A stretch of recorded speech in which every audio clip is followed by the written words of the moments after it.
Sa iban pang balita, GMA Network Chairman and Advisor Atty. Felipe Gozon ginatagan sang Lifetime Achievement in TV and Journalism Award. Jessica Soho, Raffy, Tima kag Melo del Prado ginkilala man sa MOPC Grand Journalism Awards. Ini ang gintutukan ni Tess Ordales. 4 sa 12 ka mga pagkilala ang ginhatag sang prestihiyoso nga Manila Overseas Press Club Grand Journalism Awards sa mga personalidad sang GMA Network. Lifetime Achievement in TV and Journalism 2024 to 2025 Award ang ginhatag kay GMA Network Chairman and Advisor Felipe Gozon para sa maayong nga trabaho kag track record sa patagsang law kag media.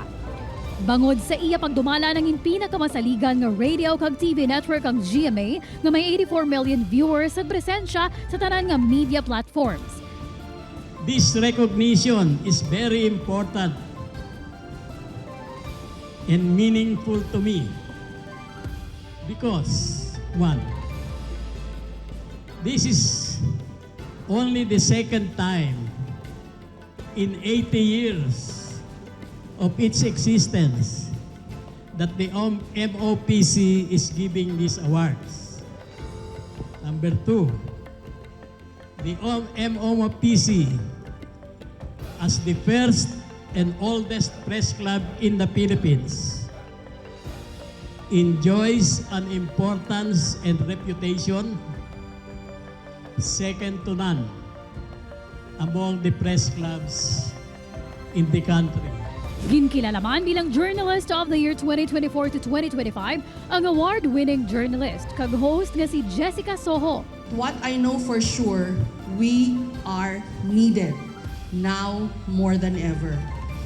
For as long as there are voices who need to be heard, rights that need to be protected, lives that need to be changed for the better, we have to keep telling the truth and the stories of our people.